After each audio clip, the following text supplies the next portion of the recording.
Қайырлы күн, құрметті студенттер, біздің Махамбет университетінің шәкірттеріміз, әріптестеріміз, құрметті қонақтар.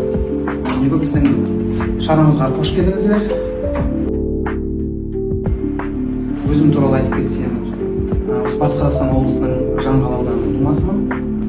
2001 жылы осы университетке мектептігіне арман қуып келгенбіз. Осы университеттің бейнелеу өнері және сызу деген мамандығына бардық. Сол бола түскенбіз. Бұл кісінің ашық сабағына қатысқан. Осы тақырыптардың бәрі маған жақын. Айтып отырғанда мен түсініп отырдым бұл шығармаларды.